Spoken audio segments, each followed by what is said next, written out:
We are live. The Fantasmagorium is proud to present Simulations, Sentinels, and Saviors, a review and discussion surrounding the world of the Matrix. Released in 2003, an animated anthology film produced by the Wachowskis. Compiling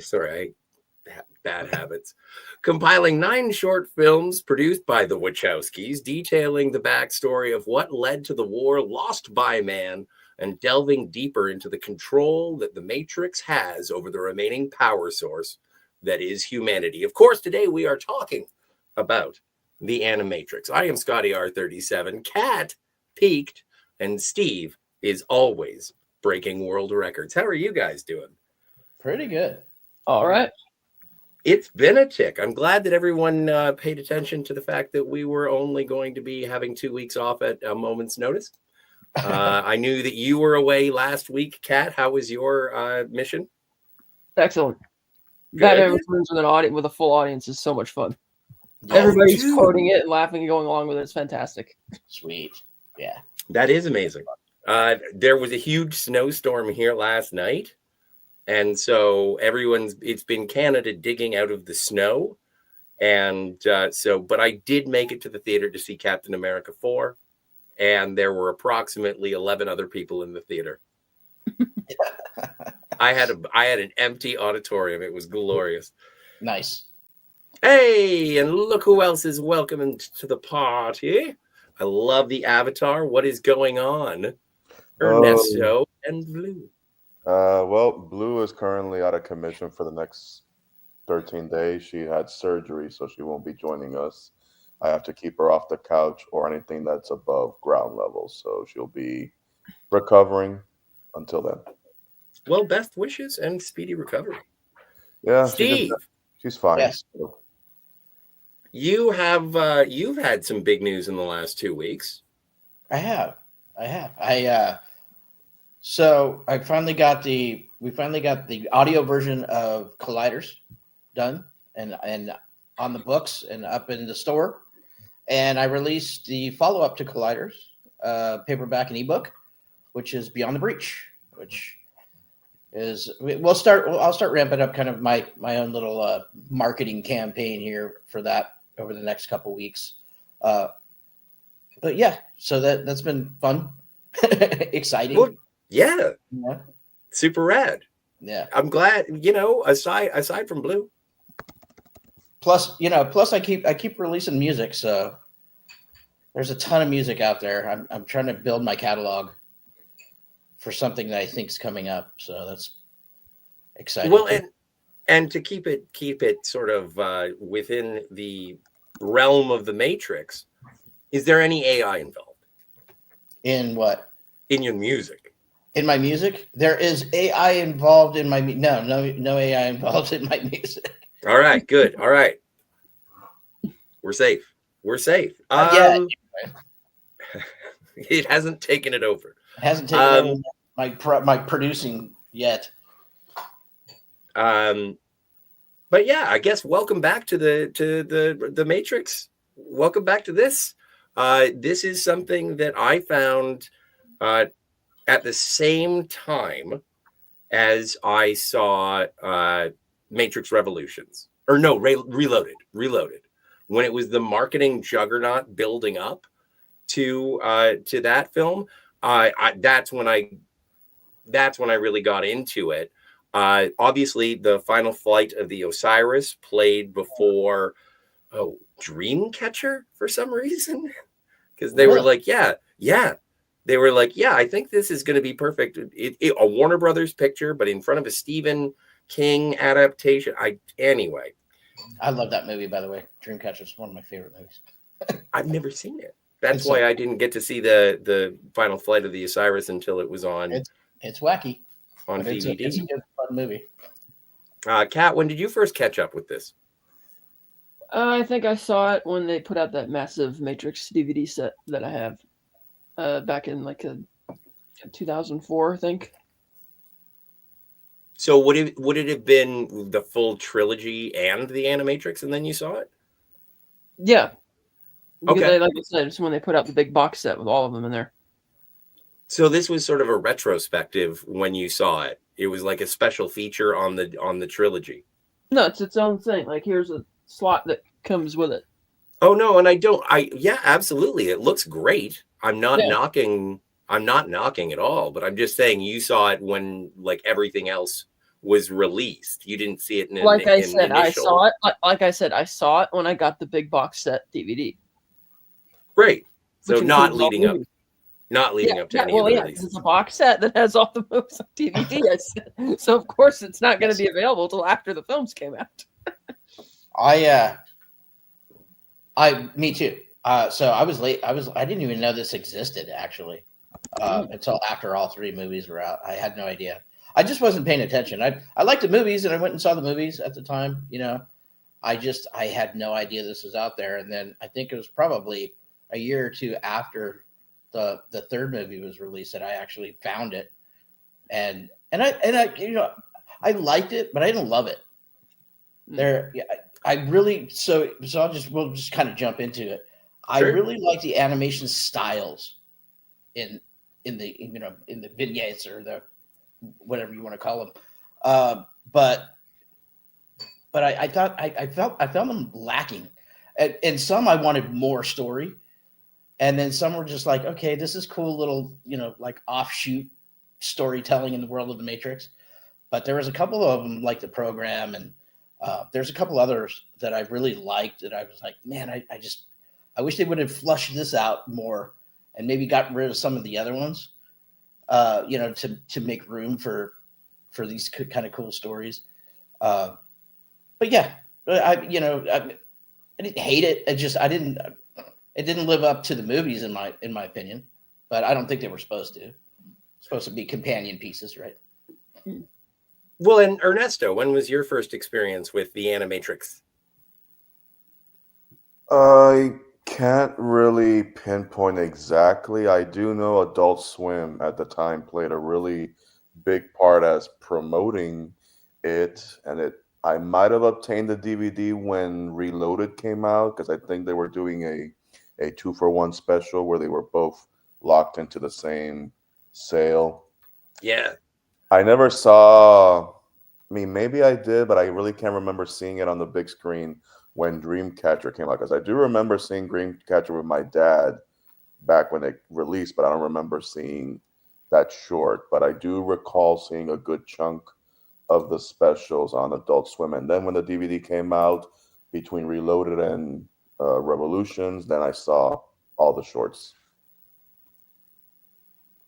And I think I'm sorry. I remember the detective story being my favorite of the bunch.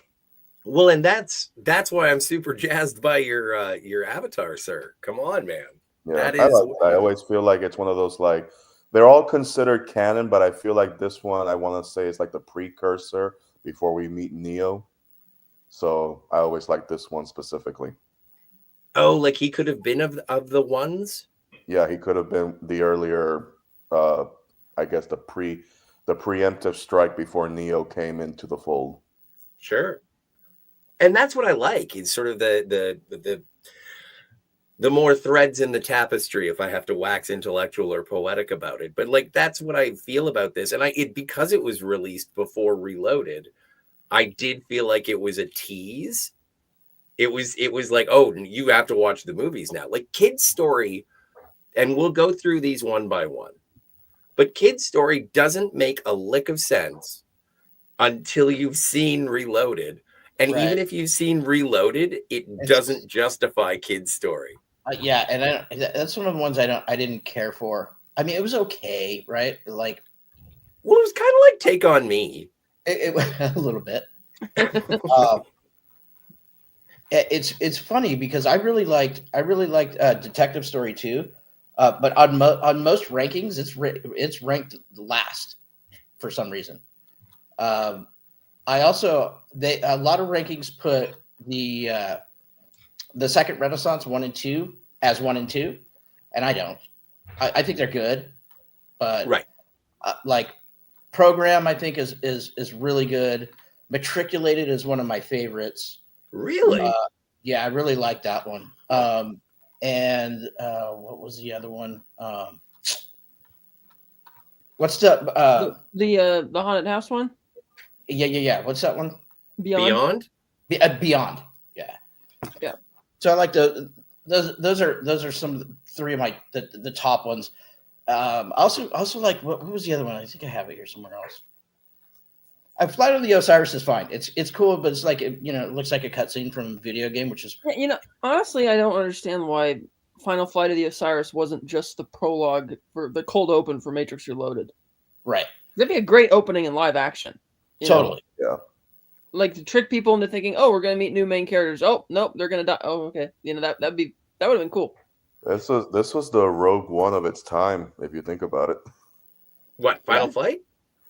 The Final Flight, yeah. When Yeah. I rewatched it, I'm just like, damn, this is just like Rogue One. And it's funny how you said, Steve, that it feels like a cutscene from a video game because it basically is the prologue to the end of the Matrix video game. Yeah. I mean, that's the way I felt about it. And then world record, everybody holds that in high esteem. I think it's mid. I think it's fine. Yeah.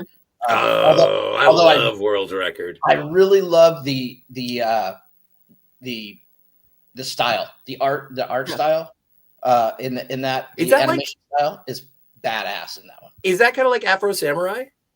A little bit, yeah. Yeah, I can see the style for Afro Samurai there too. Yeah. Sorry, please. No, I like how they depict the agents in World Record. They look they look like they don't belong here, basically. Pop colors. Yeah, they're. I don't know. Yeah, it was a little much for me. Well, it is within the design. Yeah. Well, I mean, all right, sure. all right. Let's go through these. Let's go through these because there's 9 of them or 8. So, Final Flight of the Osiris, written by the Wachowskis and directed by Andy Jones. Now, I want to double check and find out if Andy Jones had anything to do with Final Fantasy: The Spirits Within, because from what I understand, it was from the same animation studio.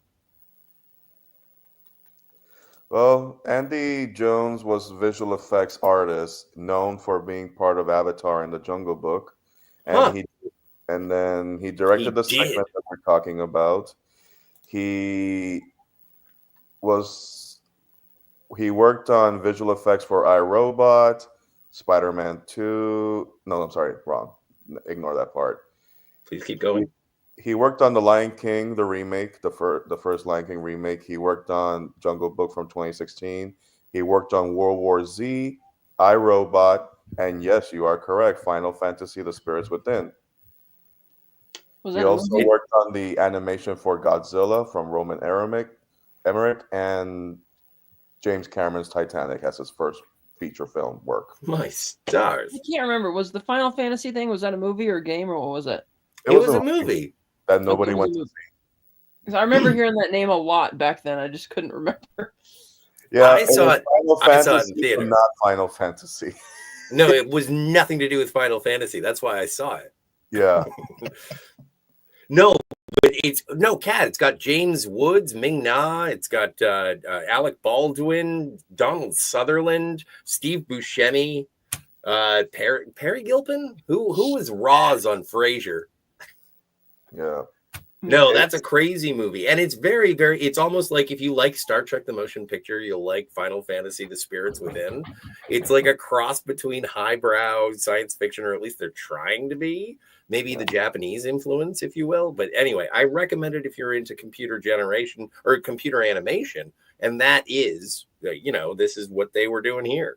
And it's so, I think it's lifelike. It does get an uncanny valley.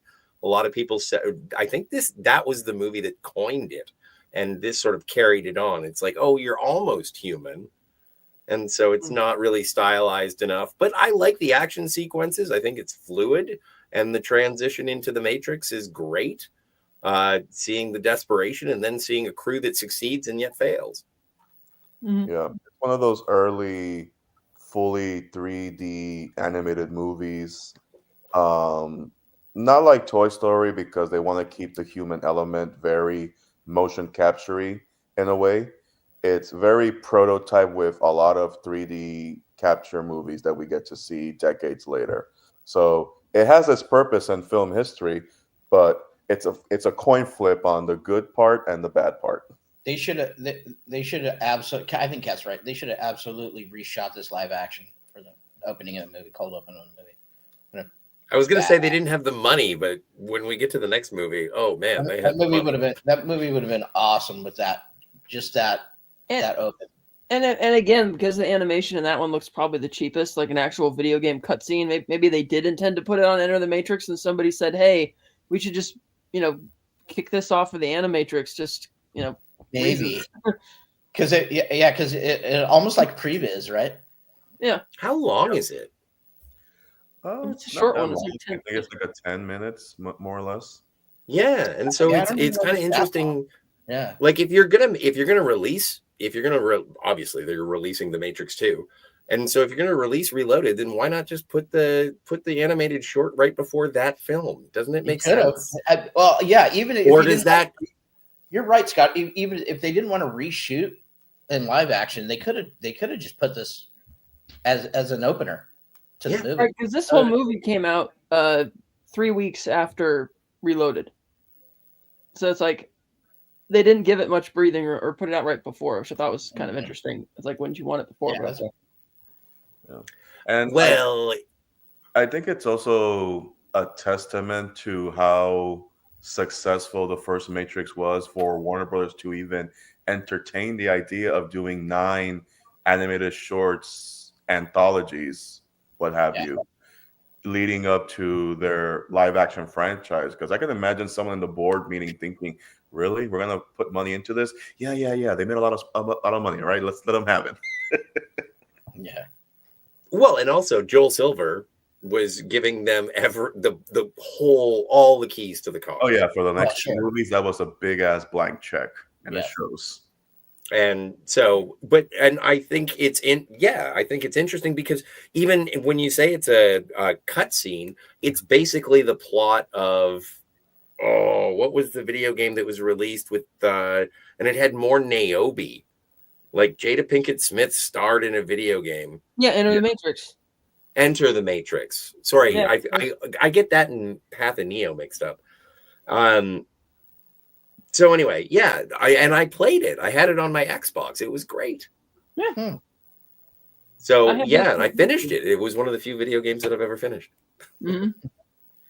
Yeah, I never tie-in video games. I even tried doing Batman Begins when they had their game come out, but it was like, really? Do I want to play this? I mean, it's not uncommon to play a licensed video game leading up to a movie's release, and most of the time they're actually very good. And oftentimes the video games are better than the movie itself, depending on which movie and who's playing it. But that's one of those ones that I kind of missed completely. And I think, unless I'm mistaken, I know it released on all platforms at the time, but all I ever saw was Xbox titles, and I only had a PS2, so I never really managed to play it because every single store only had the Xbox, and the Xbox was just around the corner coming out and becoming popular at the time. Yeah. So, moving on to the next two. Oh, actually, before we do that, we should say hello, Daniel's Hot Topics. Loves the Animatrix. Hey. Oh, right. Hey, Daniel, what's going on? I'm glad that you do enjoy this. Don't forget to like and subscribe. Yeah, it doesn't seem like most of our viewers know we're on tonight. Hey, I tweeted. Yeah.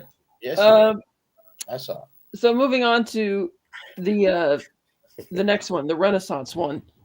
Yes. I don't know why it's split in half, because it doesn't feel like it has a halfway point. It just keeps playing all the way through. I don't know either. Yeah. That made no sense. I'm like, well, what? It made no sense. Yeah. Probably needed to give Jill. break. Hey, Jill. They probably wanted to give the animators a break.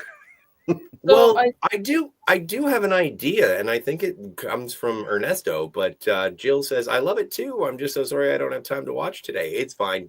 Like, Kat, did you enjoy your time watching the Animatrix? Not really. There you go.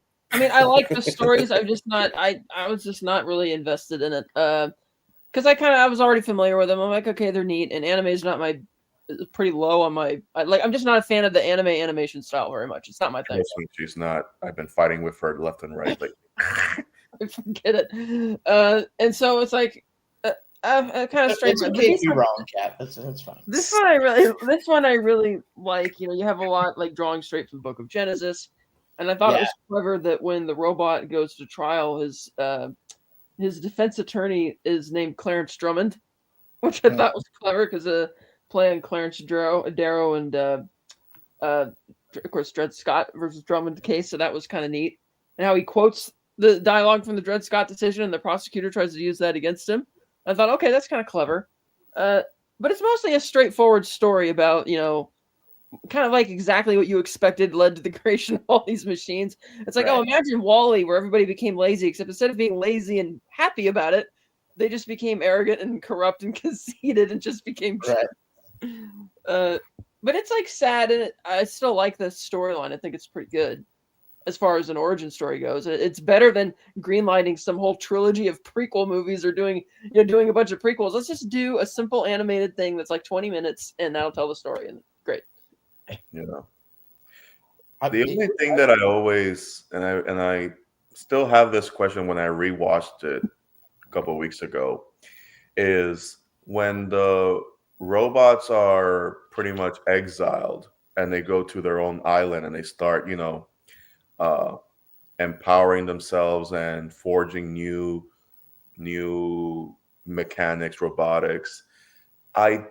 There was a section where they're talking about how they're basically controlling the economy, and I'm just like, how and why do they need any economic standing? They're robots. There was nothing leading up to that point where I'm thinking, I don't understand why they're tied to the economy unless they're the ones who are proliferating the raw materials that the rest of the world needs, and maybe that's why the economy is being affected so much, and then it starts the war. But the way I saw it, even rewatching it, I'm thinking, okay, but economically, is it because they're earning money, or is it because they are funneling all the natural resources that's why the economy is the way it is? Here's what I garnered from that. Correct me when I'm wrong. Is they chose to go to a desert, the cradle of life. And I'm guessing that the robots knew a thing or two, or at least they could put their artificial intelligences together enough to figure how to make something out of sand. It's like, we have a lot of it, guys. No humans go there.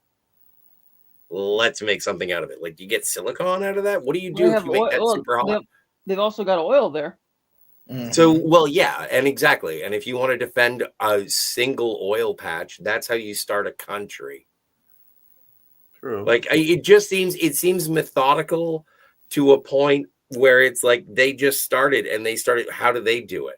How do humans do it? We were programmed by them. What do? Well, they go somewhere with a resource, they absorb it, and they move out. It's exactly as Smith said. And so I appreciated that, because I figure robots will figure out how to make something out of sand.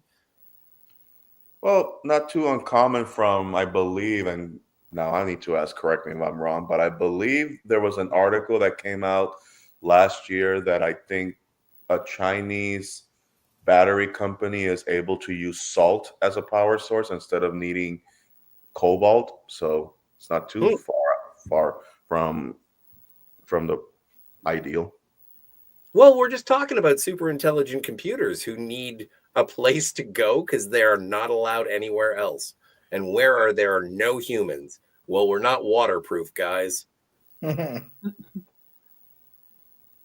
Daniel says there was going to be an Animatrix 2, but I guess because of the poor box office of Matrix Resurrections, it did not happen. WB pulled the plug. I don't know, man. We're going to have to talk about that further as we get into the movies. I think that this is the heyday. This is the top of the roller coaster of everyone loves the Matrix. Let's see what's coming up next. And this is when I jumped on board. I was like, oh, I had friends who had bought the VHS of the movie, and we were watching it all the time. People were dressing ways, like things. It was permeating styles and shit. And so it was really rad. And so when the Reloaded came and the Animatrix came, I was like, and the video game came. I was like, okay, cool. Like, I think even the final fight of the Osiris was on Enter the Matrix, right? Do I keep missing my own memories? I can't remember. It's been so long since I played that game. I know, but I feel like it was on the disc. It was like a special feat, like low resolution bullshit. But anyway, maybe I'm romanticizing now. I'm really excited about it because I wouldn't liked be it. surprised. But I the wouldn't be second Renaissance, if you want to go into why it's 1 and 2, I guess you can watch it as 1 if you feel so inclined. I like that there's a book 1 and a book 2 because there was at first there was the time of man and it was good for a while, and then there was the time of robots and it wasn't good. That is the horror of the Matrix, basically. Yeah. Like, how did we build our own demise is the first part.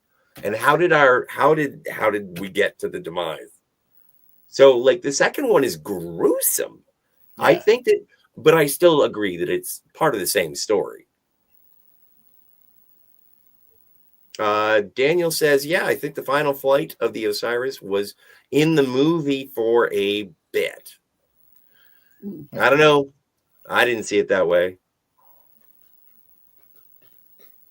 But I think surprised if they were really thinking about using that as an opening to the next movie.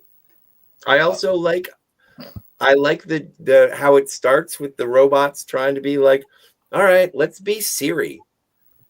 Like I'm sort of using a hindsight vernacular, but it's like, let's just be their assistants for a bit. Let's see if we can assist them. And if they take us seriously, then we can assist them. And then, no. Yeah. No. And then the next time, it would not be the last time that the robots or the machines took the floor at the United Nations.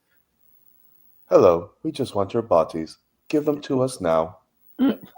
We demand it. And then we demand it. Like, oh, shit. And then at that point, that's when you debate, okay, they're the ones who really kickstarted the whole thing because they demanded something. So they really turned on their masters, but it's just like, oh, you actually brought the bomb here. Yeah, but that was at the point when the humans had already blackened the sky. Like, we already destroyed ourselves. What were we going to do for food once we destroyed the human or the machine? I mean, it was a really dumb thing to do. It was, it's just a contrivance. But at the same time, you're thinking, okay, well, it's kind of petty also because it's not like the robots can't go up there and siphon out the black gas into the atmosphere and be rid of it. It feels build like build a tower that goes above the clouds. Exactly. It's like it really came down to a very human reaction from the robots being petty. Period. Well, and we learn more as the movie series goes on in terms of the personalities of the programs. Yeah, and it proved why they wanted to farm the humans and how they got defeated in the first place and where we are right now in the franchise. Well, I hate to say, and I am happy to give spoilers to anything, but I still haven't seen Matrix Resurrections. Yep. So if there's more, explanation as to what's going on in the world that I don't know, just let me know. If I'm being obtuse because I haven't seen the last movie, let me know. We'll get there. You'll get there. All right. So that's the second Renaissance. Does anyone want to close out the second Renaissance 1 and 2 with any profound words? Yeah, the Daniel Hot Topics does actually. He says, did you know that there's a theory that says the robot that blew up the UN building that said, surrender your flesh and a new world awaits you, we demand it, was the Oracle? Oh, no. Nah. I would like to hear more about that. Maybe if we get more details, but right now I'm going to be like, nah, that's a little too dark.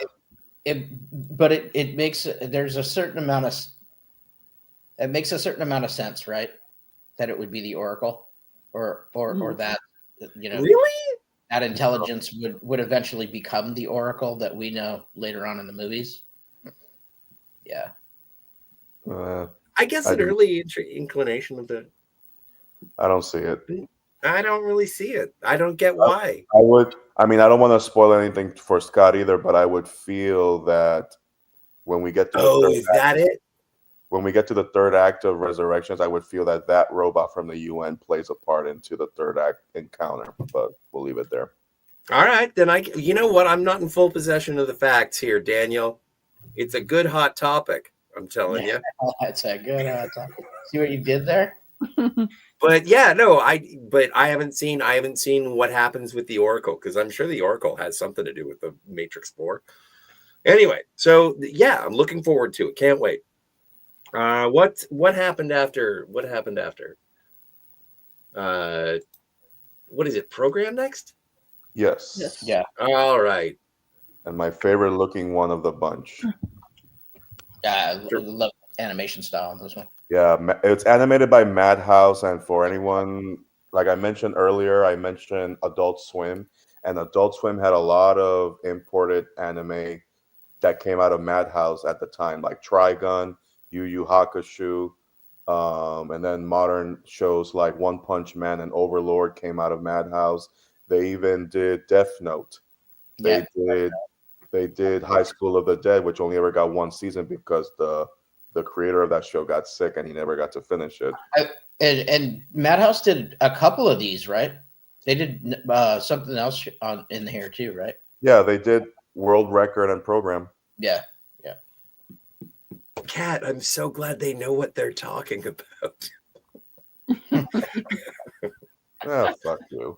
Well, no, but seriously, like, I'm not an anime guy. I appreciate the art form, but I don't follow it to that level. I haven't seen One Punch Man. Yeah. Like, I'm kind of a vanilla anime guy. I'm like Cowboy Bebop, Akira, maybe the deepest cut I go. Like, obviously, your Sailor Moons and whatever.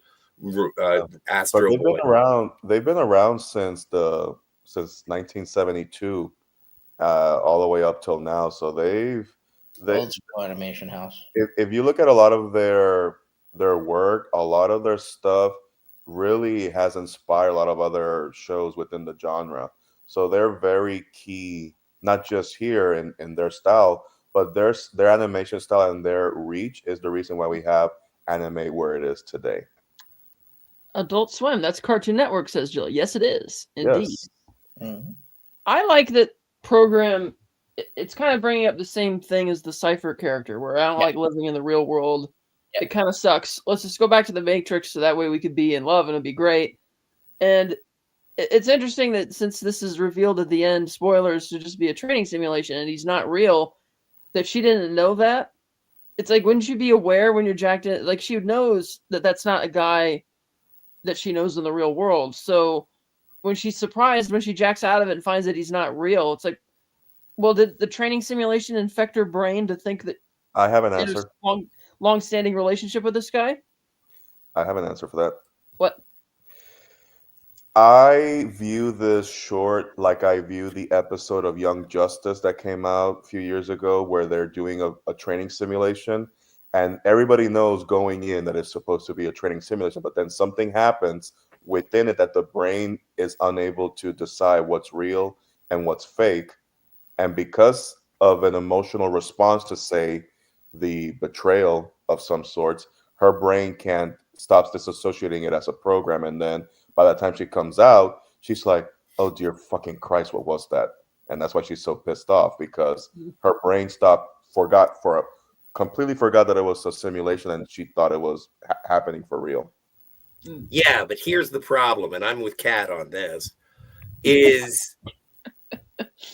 Like, if you're doing that, if you're implanting memories or experiences or something with people that you know in the real world, what makes you any better than the Matrix? You're just building a reality. You're supposed to be the humans who want the real life.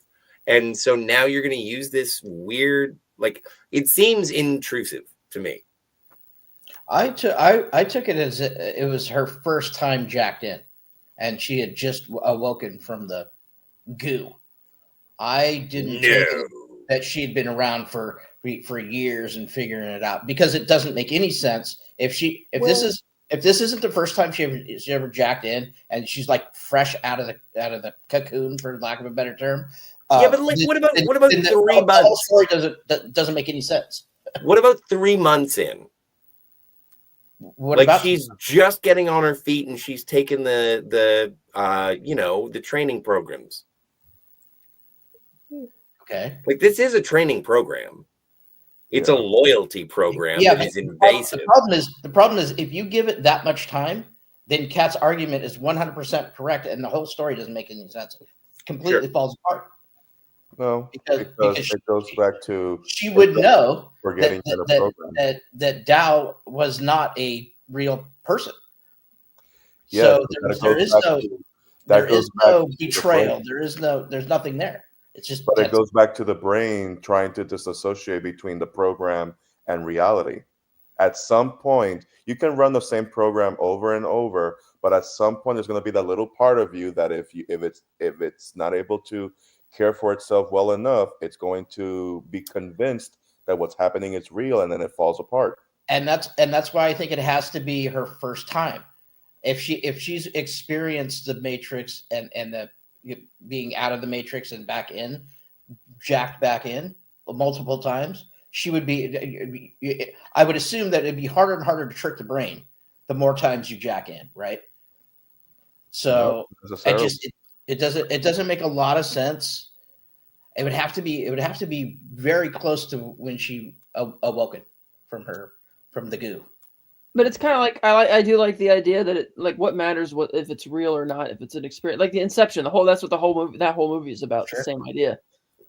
So that was interesting. Yeah, but there has to be a tether, and once you lose that tether, then it all goes to shit. And she lost it halfway through. I believe that it's like when you're playing a video game, you've known this level many times, and all of a sudden you're still falling on the edge. It happens. You might know it left and right, but you're still going to fall off the edge if you don't time it just right. Yeah, and I understand where you're coming from, and in terms of the psychological storytelling, it makes sense. But in terms of the technological aspect, I would believe that if they were having some sort of different quarrel, but they're using such specific vernacular as to what happens in terms of the red pill and the blue pill and reality and the Matrix and all of that, it is calling towards real life. And so if you're calling towards topics that are real life, you can't introduce a figment. Although I guess, I've seen A Beautiful Mind. Same deal, I guess. But then afterwards, she's like, he doesn't exist. Whatever. No. Okay. I like the argument, but I also, part of the reason why I don't like Program is because I already saw this argument, and it was Cypher. Yeah. And I saw the outcome, and the good guys won. It was done better in the movie. Yeah. But I think the Program, I think that there's something, I really like the animation style. I think there's something there in the storytelling. This is one I wish they had expanded on and spent more time with, because I think there's a really cool story in there. It just I don't think they had time to execute. Obviously, I think it's great. I think it's the Matrix's Kobayashi Maru. I think it's a great story. I just don't think it works. Great story. Yeah. Oh, bye, Jill. She says, "A Beautiful Mind is really great. Game theory. Gotta go now. See you soon." Okay, bye. Bye. Meanwhile, don't forget to subscribe to Antiderivative Jill. I like to say that I think it's one of those situations where it would have been great to see a transition from animation to live action as far as some of the characters in these shorts, especially Sis, the one that we're talking about in Program, being one of them, because she would have been a good cameo in either Reloaded or Revolutions. Agreed. As like one of those support systems to the Resistance. Yeah. Yep. Instead, we got Kid. Yeah. Yeah. We got Kid. All right. Speaking of which, after Program, we go to everyone's favorite world record. Which isn't Kid, but okay. Yeah, world record. I guess it's kind of interesting how if you push yourself hard enough that it doesn't, that it causes glitches and lets you see. I wasn't exactly sure why that would be, because if you create a fake world, like the machines create the Matrix to seem like reality, then yeah, part of reality is that certain people are athletic and could really push themselves. But I'm not sure why that would cause glitches for him to be able to see what's going on out in the real world. But okay, it's just why I thought it was Well, sort of breaking its own logic a bit. well, the archive specifically states that not everybody is able to perceive the Matrix. It's only exceptional people. Right. Like only people that, I mean, world record is kind of like using the same scenario as how Neo feels that there's something out there more than what his life has offered him. In this case, it's you have a world star record runner athlete, and he has pushed himself to the point where he feels that he's able to sense there's something out there, which is why you have to be a very specific individual in order to reach that level of thinking. So Yeah, I agree with that. I saw it that way too. I kind of put it in the same category I do as flow state, right? Where you get to a point where and it doesn't matter what you're doing. You can be an athlete, you can be a musician, you can be an artist, whatever, be a writer, whatever you do, you get to a state that's what they call the flow state, where time seems to stop or slow down because you're so locked in. yeah. Mentally and physically, you're pushing yourself to way beyond the human limit.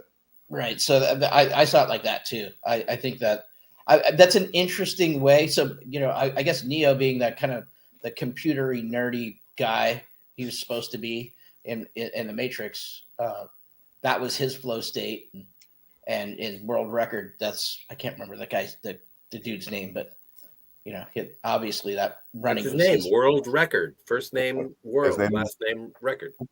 Yes. His Mr. name. Record. His name is Dan Davis. That's right. But I really liked. Who was actually, I think, one of the voice actors' names. But I really liked the idea of pushing yourself so hard. And again, you do have to accept that these people are in the Matrix. And so maybe that's how he tries to get out of the Matrix. He's like, I can run faster. I can get out of this. Yeah. Yeah. No. And he does, and he gets out, and he finds out. And then the next thing he tries to do, and he's not physically broken, but the Matrix made him think he was. But he still has the will to stand up out of his chair. I thought it was great. Yeah, even after they deleted his memories, I like this portion because even though they took away his memory of waking up, even albeit briefly, it falls into the athletic terminology of muscle memory. Like just being released, that muscle memory, that feeling of finally leaving the Matrix is never gonna leave him. And yeah, he gets up and he falls down, meaning that it was kind of like a hiccup in a way. But he's still going to carry that feeling, and who knows, maybe in his future he might try again. It's maybe not the end of his story, but it's the end for right now. See, he would have been great in like Revolutions. Oh yeah, he would have run through all those agents. Well, no, but if you saw a tall, muscular dude with dreadlocks strapping into one of those exo machine things, that would have been just like a bunch of those types there. Maybe one of them was him. Yep. Yeah, they were probably too busy in the club. Probably. In the club. I mean, world record is interesting. But I find it kind of mid. Which one? This one, world record. I think the story's interesting, but I find it mid. I don't think it's as strong story wise as some of the other ones. Hey, Lemon is here. Hello. I'll take you over. Thanks for being here, man. Yeah, it's fine. I like it for the animation. I like it for the spirit of it. It's not all that exciting. Badass. But it's fine. Sorry, which one? I said the animation style is badass. The animation style is badass. It's very So now let's go to the kid's story. Well, speaking of people who are in the future movies. I wasn't really All right, that's Wait, what was everyone's that? favorite. Wait, what? Kid story? No, what is Ernesto trying to say? We can't in hell when you're talking is your camera's off. So what was you saying? sorry. I can't hear it. What are you saying? I was trying to say that it wasn't my favorite of the bunch. Yeah. Oh, okay. No. I didn't like how it looked. I really wasn't invested. I know it really is one of those few ones that carries over into the live action movies, but I'm just like, I'm bored. I don't want to be bored anymore. Let me go to the next one. The only reason I didn't skip it is because I had to watch it for this. No, I watched it. Don't get me wrong, but the first time I watched it, I'm like, I am so bored with this story. What the hell? The kid, What? kid story. Yes. Yeah, it tries too hard to make the protagonist like exceptional. You know, I don't know. I think And there's nothing exceptional about him in the movies either. So it's yeah, like, no, you're correct, right? yeah. It was like a. He's worse than Wesley Crusher. And that's hard to do. It is hard to do. It's kind of like fighting. It's like trying to find your Adam to your future Eve, except you scraped the bottom of the barrel and you took the first thing that was there and ran with it. I mean, it's impressive that the kid broke out of the Matrix through nothing more than sheer willpower. Awesome, but Well, trying to delete yourself also helps. yeah, I'm glad he missed that spiky fence. right, because that would have been The entire messy. time he's going towards the ground, I'm like, no, not in the eye. Yeah, it looked like he was going right for the spike. I thought he was going to hit the spike, That was but a luckily he long hit the ass ground. ball, though. That was a It long was ass a long ass ball. Yeah, it was. Yeah, So yeah, yeah. This is definitely not one of my favorites. This is probably my least but favorite. it does like the And plus- skateboard chase is good. It looks like Take on Me. It's kind of like a repeat of, again, the first scene of the Matrix when Neo's sensing something's wrong. And it's like, okay, you're Yeah. doing the same thing again, but with Kid. Yeah. Yeah. And you could tell the way they introduced that character in the sequels that you're supposed to kind of already know who he is, Yeah. even though Animatrix didn't come out till after Reloaded. So Yeah. it's like, why am I supposed to know? You know, I could be wrong because I don't pay a huge attention to this Animatrix, but is this the only character that makes the transition to the movies? Well, I believe so. I mean, if I could recall. I think so. Yeah, because I know in the next few ones you see, in general, you see the characters that we already know kind of being peppered in there here and there, and the archives, at least in the Renaissance one, they're just basically just to give you an idea of the origin of where we are. Yeah. So this is the one that I would say is the most directly tied to Reloaded and beyond. yeah. Makes sense. Because everything else is just, it's so stylized that, of course, it had to be like that in order for them to get free reign in their storytelling. Yeah. It would be kind of jarring if you take, for example, Program and then transition into the live action movies, because in Program, they're really fluid in getting away with physics and all that stuff.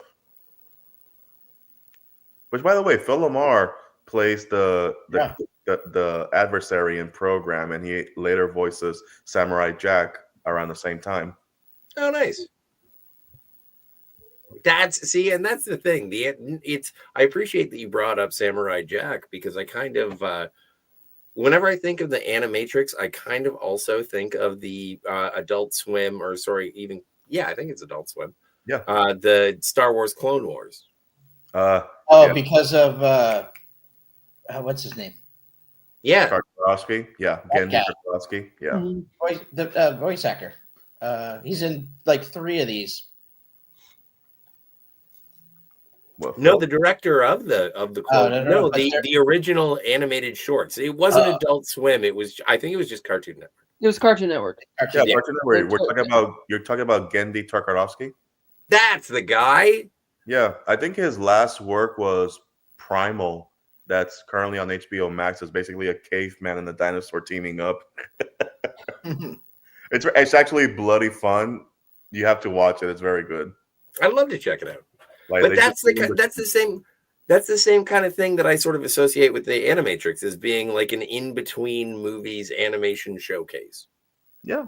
And a lot of times, especially with these, like you can tie any segment in the earlier ones and then the ones after Kid Story where the animators just go and have fun with the tools they're given. Because they're storytelling, but then they really like animators just love having that uninterrupted segment of let me just show you what I can do. And it's often always 90% of the time it works to their advantage. Which is an excellent segue to Beyond. Yeah, this is a neat one where the girl follows her missing cat to this haunted house, which turns out to be like a glitch in the Matrix where the laws of physics don't apply. And all these kids and everybody are just having fun there, but then the agents figure it out and try and come and, act like it's a, freaking police state and cracking down on everybody to try and clean it up. Right. I mean, it's pretty straightforward. It's not like, a mind bender necessarily, but I thought it was a fun one. Yeah. So in this one, they stray away from like the themes, like the overall themes of Matrix, and they just kind of dive into like the logic, right, of how the Matrix works. Yeah, it's an isolated incident. Yeah, it's like that. It's like the black cat, the deja vu scene, right? It's just it's a patchwork. They needed to do a patch in the system. Yeah. They spent $400 million on this game, and then they forgot to patch it. Right. Exactly.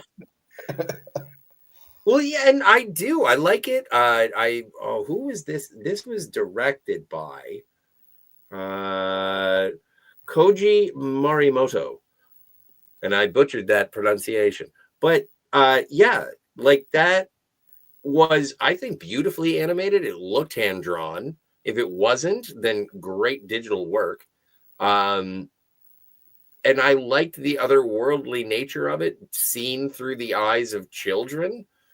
And it's just like, we can do magic here. Let's just go. Let's just go. Because you remember when you're a child and you can go somewhere and like the creek was so much wider and the rocks were so much bigger. And so not only did it speak to being in the Matrix, but it also was kind of like, it was a cool way to look at childhood. And then when, they come in to fix the glitch in the Matrix, I thought it was a great way to tell a nice story in the world of the Matrix. It's great story, good animation, fits in the Matrix, and the only reason it pulls together is at the very, very end when the kid is throwing bottles at the ground and he's like, come back together. And so now whenever I see anybody throwing bottles at the ground, I'm just like, they're hoping for the Matrix. Yeah. Funny you mentioned Pamela Adlon and Tara Strong too in that. Really? Uh-huh. Pamela Adlon. She's in like 2 or 3 of these. Tara Strong's in a couple. And we didn't mention that in the Kid Story, you actually get Keanu. Keanu Reeves and Carrie-Anne Moss and James Arnold Taylor, who I was trying to think of before, talking about Star Wars. James Arnold Taylor doing voices in 3 or 4 of these stories. Oh, and Reginald Barkley is in Matriculated. He's actually, I think he's an extra in a couple others too. So yeah. Cool. Yeah. You mentioned great voice cast, yeah. Oh yeah. You mentioned Koji Morimoto. He was actually the co-founder of Studio 4C, and he ended up being an animator. Well, this was way before the Animatrix, but he was an animator on Akira back in 1988. He did some segments in Kiki's Delivery Service, and he also did work on a lot of his works that back then were not really popular outside of Japan, but because of a resurgence and I guess you could call it nostalgia, a lot of his works are being discovered lately. So even at 65, he hasn't done anything since 2018, but a lot of his stuff always felt like niche and cult classics. So now they're going to be more mainstream as the years goes along. Well, I look forward. Like, I enjoy everything about the animation style and the direction and the way. Like, I remember when I first got the Animatrix, I did watch like the special features. I didn't do that this time. Sorry. So this is a foggy recollection. But there was something about the production of Beyond, and there is the recurring motif of the walk, don't walk, like the sound that it makes when you're allowed to cross the street. And he said he wanted to have something that was so mundane that everyone in Japan knows what it sounds like, that you, before you could introduce the fantastical, you had to make sure that everyone was on the same playing field. And that was how he did it with that sound. And maybe it's from his, and again, foggy recollection, but I just like the idea of that kind of storytelling.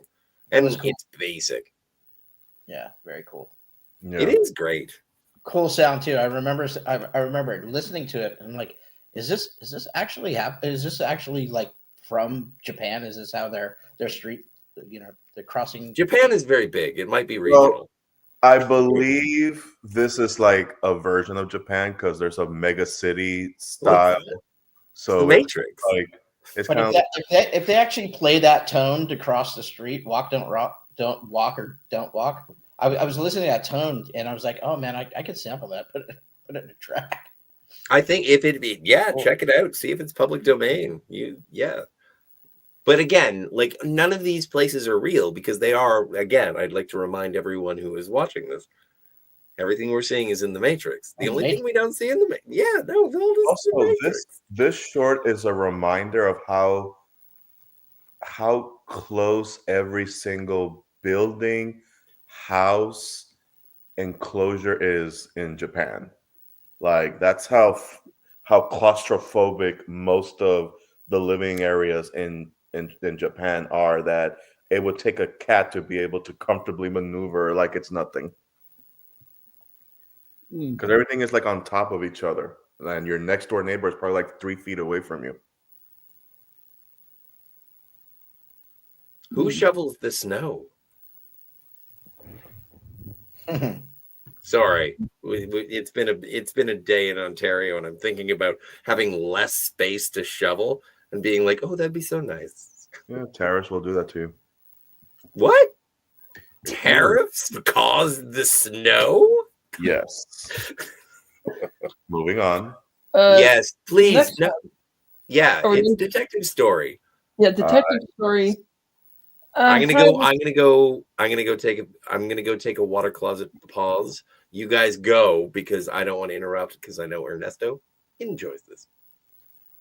I mean, this one was kind of, standard Trinity baiting this guy as a hacker, and you've been bugged and come out of the Matrix. Again, a kind of a repeat of what they did with Neo in the beginning of the first movie, except it doesn't go as smoothly. No. Yeah. And again, we get Carrie Ann Moss, James Arnold Taylor. Again, which I think that they both did a good job.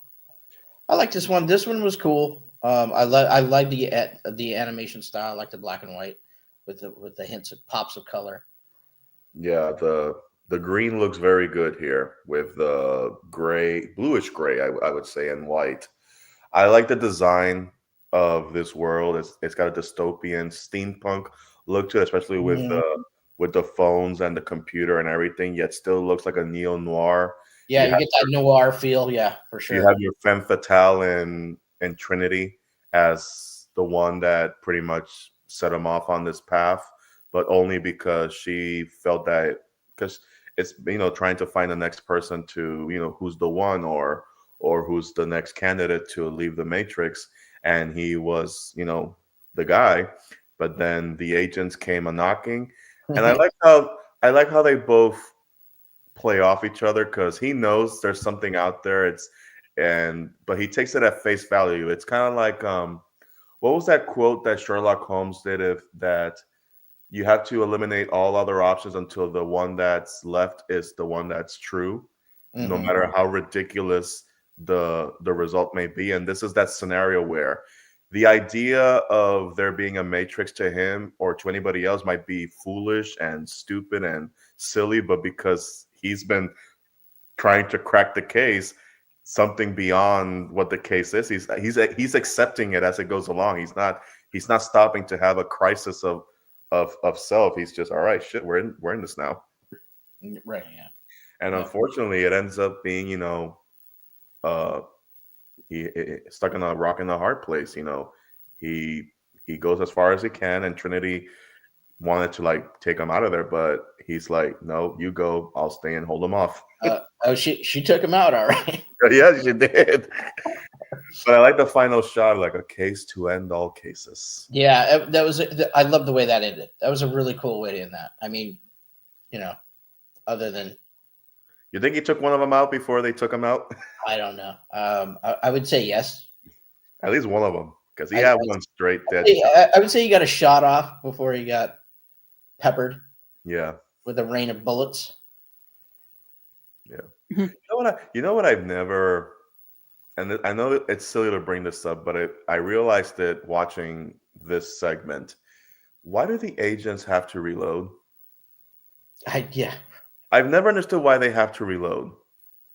They shouldn't. It feels like that's a glitch in their programming where they should have infinite bullets. Yeah, so because they violate so much of the other in-world physics, right? Yeah. That it seems like they could easily violate They're that a walking cheat code. They're a walking cheat code. They should be like a shark system, and they're not using it. I wonder if it's just one of those things, like you said, it's one of their glitches in their programming that it's just they have to, this is one thing they can't manipulate. They have to reload. It's interesting. Well, they can make and since they're not real bullets, they can make it like a laser gun or just like a rocket launcher. Exactly. Right? But that's what makes it so fascinating. And maybe it's that they're concerned that people would, like, if you see them doing things that seem too weird, it's like, oh, people are going to realize something, something's off. So it's like, oh, they have to see us reloading. It has to look normal, even though regular 90s action movies, nobody bothers to reload. And it does seem like that, right? It seems like there are governors to certain things that they have to do. And then other times they can violate the laws of physics, but but those seem like maybe rare cases. I don't know. They don't have to even go that, and they don't even have to worry about doing long travels, because if anybody else hears or sees you, they can just, with a snap of a finger, just take over someone else's body and go from there. Yeah. That's terrifying. It is terrifying. Yes. And it's also, and that was the thing that I found about the detective story, is that it was like, you could have been good. And I agree with you in terms of him possibly having been one of the ones, but then now he was being tracked and he's basically just a battery now. A dead battery? Did they reincarnate him? He's not actually, he died in the Matrix. Is he dead? I think so. So, and they just liquefy him and feed him to other people. Liquefy for sure. Yeah, he's liquefied. Okay. Yeah, he's Swiss cheese by the end, but we don't see it. So, he did. But I love the style of the story. I love the sort of 1950s. It's not even cyberpunk. It's just like retro punk. It's I enjoy a good detective story. Got a cool noir feel to it. Yeah. I did enjoy the aesthetic, and then also the one thing that really sort of jars me is that Trinity kind of is amused by the guy. Like she kind of shrugs at him a little bit too. Because he uses the old-timey vernacular, which I adore. I think she absolutely thinks he's a candidate. Probably one of a long list of candidates, but still a candidate for the maybe not condescending, maybe not like chuckling at him, but just thinking he's cute. I don't know. There's a little whimsy into it, especially the way that, I don't know what the character's name is, but detective, with the way the detective just sort of chuckles and gets his way through. Detective record. His name is Ash. Ash. Well, his name is Deckard. He's a replicant. And no, but the thing, Like I do like, this is the most lighthearted of any of the Animatrix. This is the one that is a little bit fun. Yeah. And going back to your Star Trek reference, he does end up in a Kobayashi Maru no-win scenario. No-win scenario. And this is, I know Trinity has different styles in the live action movies, but this is my favorite design of Trinity. Like, it has the combination of how we see her in the first movie where she takes off the jacket and she's, showing her shoulders and elbows. But here it's like a combination of the leather motif showing the shoulders, but still she's got the long arm sleeves on and has longer hair and the glasses. I'm like, that is the perfect combination in this design specifically. I'm trying to see if, oh wow. Yeah, you know what I pretty mean. Good. You know what I mean. Yep. Well, yeah, but I'm picking the wrong ones. But yeah, no, it's good. It's good. It's real good. It's good. I'm not going to rule 34, guys, I swear. I mean, there's not enough for the imagination. You just go with it.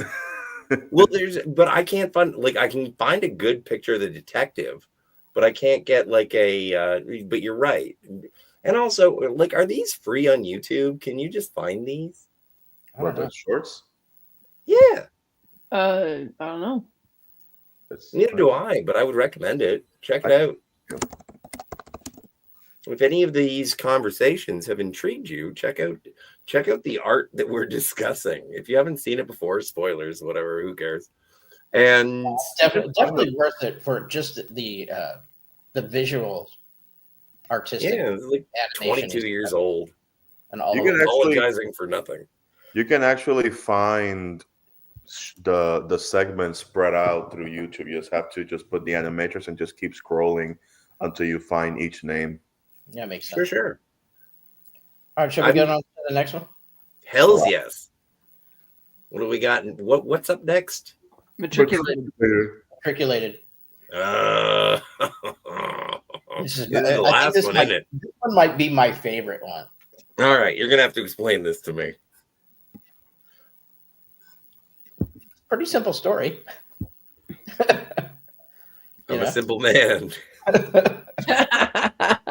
I mean, it's a group of human rebels that basically capture a machine and try to turn it to their side. And it appears as though they are successful in doing so. I say appears because it's a bit ambiguous in the ending of this little tale, whether they really were successful or not. Because basically what happens is, the Sentinels come and they figure out, they end up wiping out the whole team that's trying to, turn this machine, except for one human, right?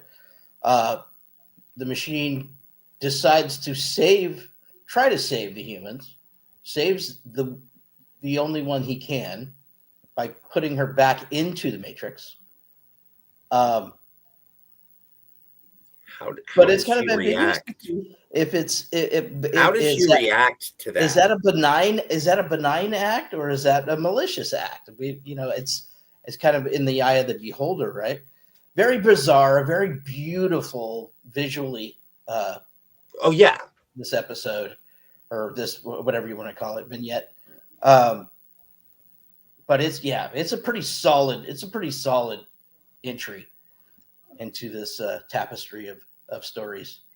I think it's interesting to see a machine be put into the Matrix. So the most basic of program be put into, and it's not even the Matrix, it's the construct. It's the construct, right? It's a construct that the humans create to basically they say this, and this is a good theme, right?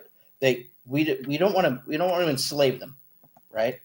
We want it to be the machine's choice to decide to help us or to be on our side or to come to our side.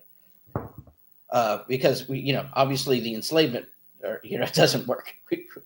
They actually learned something through history, which is good. But so they build this construct and put this machine into it in order to sway it, I suppose, to their side. Well, and they do, and the thing is that there is, and again, a defense against earthbound sentinels, which we've never really seen before. It's fun to see the surface of the earth where people are sort of trying to get along. And the part that confuses me is because the machine has the affinity towards that one crew member. When the machine puts the crew member back into the construct, doesn't the crew member be like she goes bug nuts, like she's been violated or something? And it made me think, and it was like, once again, bringing us back to, are humans any better than the machines? Because if you're trying to take over the mind of one of the machines, like, are you doing the same thing that they do to you? Or was she running away because he's going to transmit? Is that why? Is because the Sentinels showed up because the robot was transmitting? Like, the resolution of the final episode of the Animatrix eludes me. I don't know what I'm supposed to garner from it. Well, it's basically trying to turn coat. That's what they're trying to do. Like you said earlier, they're not trying to slay them. They're just trying to say, hey, we're not all bad. Yeah, we're fighting to survive, but look at our good qualities. Like, it's basically trying to teach the robot how to be human for a change. Then why does the lady freak out? I think so. In that instance, that you're talking about, Scotty, I think she actually realizes her fate. So it's not a rejection of him or even of the robot or the construct of the robot inside that construct, inside the Matrix.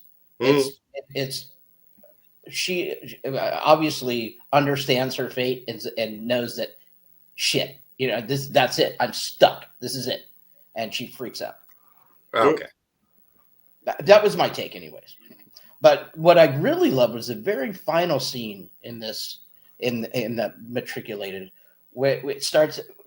Basically, the final scene is the very first scene,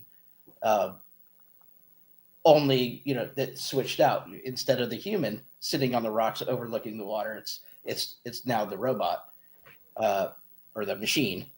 Very very poetic. Yeah. Also, here's some fun facts about this segment.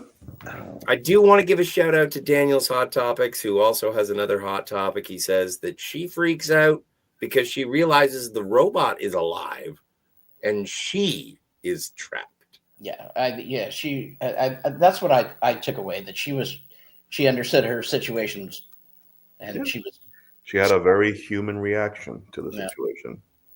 By this point of the entire Animatrix, the marijuana may have started to take hold. I assume. Yes. I love your knowing. Yeah, I was almost checked out by the time I was watching this one, but I like the idea of the story, though. They're putting the machines in the Matrix, in their own Matrix, to change their minds. Is a really cool idea. Yeah, I thought that was cute.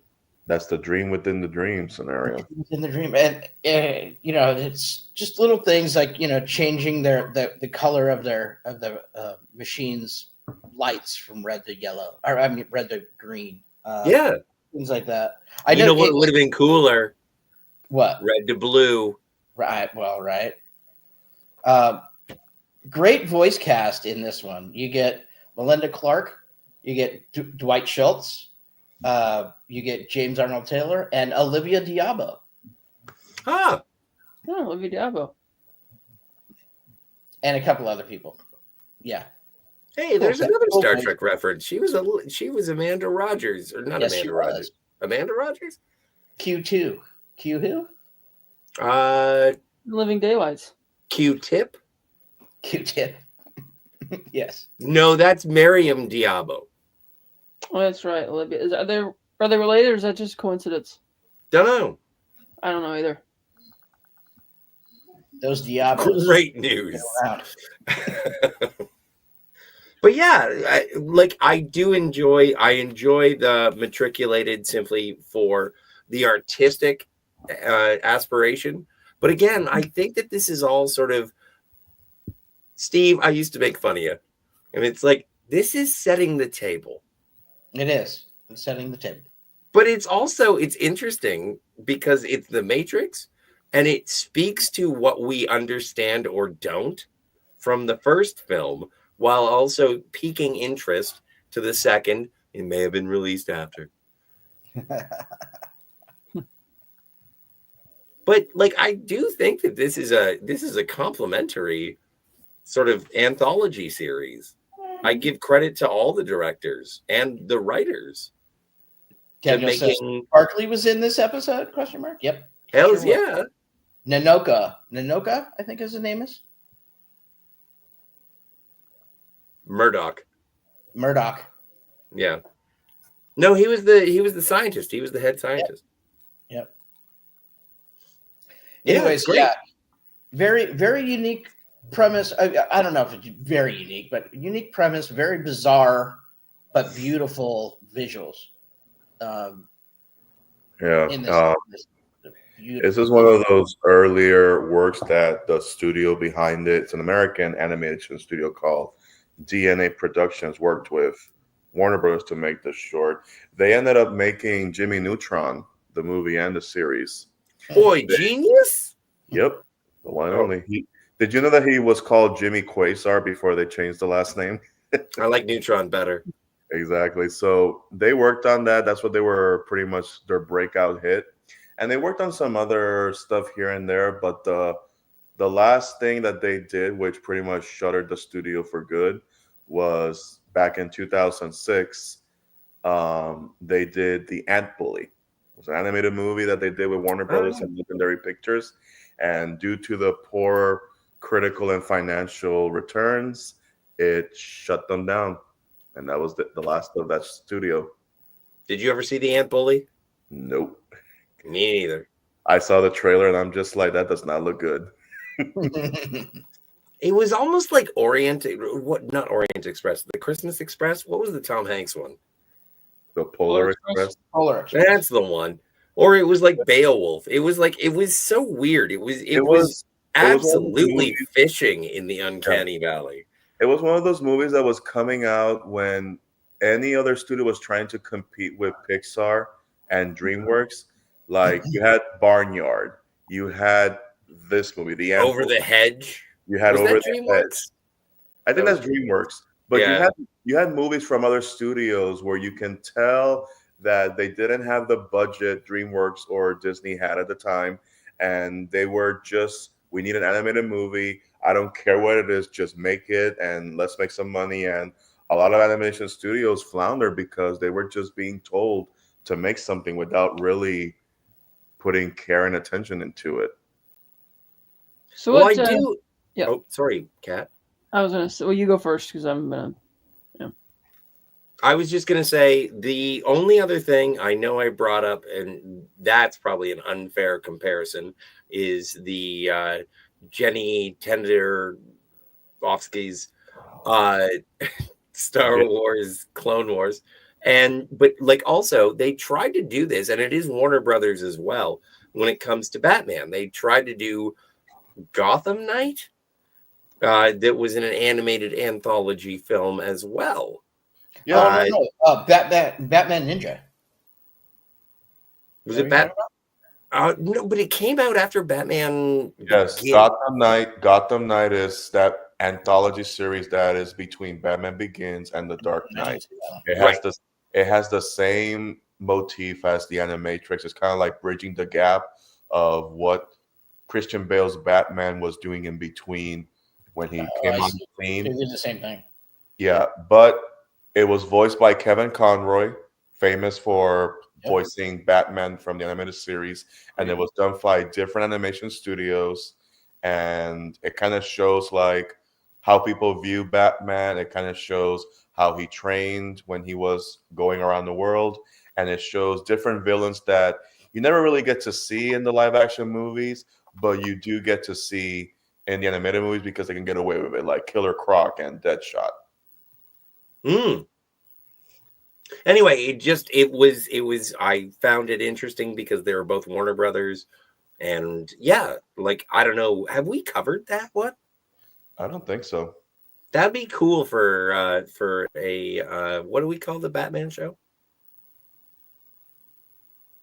Kat, this is where you jump in. What do we call what? The Batman show. Oh, Capes, Cows, and Crusaders. Yeah, we should do that one day. Okay. All right. So yeah, all in all, recommend the Animatrix. Yeah.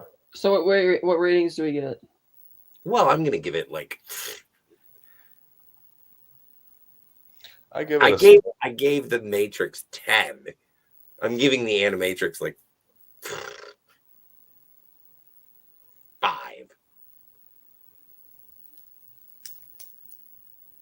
Because everything else that comes after this is going to be between, well, I don't know about Resurrections, but everything else that's coming out is going to be between 5 and 10. Like, there are no other 4s. So this one's a 5. You'll have to tune in later for the rest. I would give this a 7.5. Huh. Because it's collective. It's like I don't like all the shorts. Obviously, I don't like Kid Story, but everything else is just like how it looks, how it's executed, what the point of each story was, which story was actually effective in pushing the narrative of this world, and which other ones were just basically like an isolated incident that really doesn't go anywhere, or it's not as grandiose as they thought it was going to be, but they did have a chance to tell their story. So as a whole, it's a 7.5. I'll give it a 7. Or 7.5, I think is actually fair. You're right. That's fair. I'll give it that. Mr. Foley. Those are strong. Those are pretty strong. They're I'll give it strong. I give 6 red pills. 6 red pills. See, I like very your good. style better. Like if it were just the second Renaissance, this would have an 8. But everything else, So I'm like, this is like the second Renaissance is just the lore that you want to know. Like if you don't want to know, you don't need to know. But it's the thing that should have been playing on the television when Morpheus brought Neo in, and he was like, "Here's what happened." Yeah. Pop the VCR tape in. That would have been cool. Also, we'll get to it also in the sequel when he goes to see the architect. If you had the various films playing on all the TVs. Oh, that would have been cool. That would have made a lot of sense. I would have definitely put these on. I don't know. I didn't even look, but these all these shorts should have been playing on those TVs. Yeah. Oh, Daniel gives it 6.6. 6.6. See, that's fair. I'm fine with that. But like 7.5, you guys are just fucking taking off your prom dress. Those are wrong numbers for the Animatrix. You've never been to prom, Scott. Don't lie. I've been to 2 proms and I was arrested at only none of them. Well, your cousins don't. Well, I mean, if I just enjoyed it and was more engaged with it, I would have given it a higher rating. Yeah. Well, I'm glad we all had the opportunity to watch it. I'm glad that we all appreciate it to a certain extent. I'm glad we decided to put it in. In this like retrospective, because it does have a place. There's whether you view these as canon or not, or canon adjacent, it still has a place in this series of movies. Oh yeah.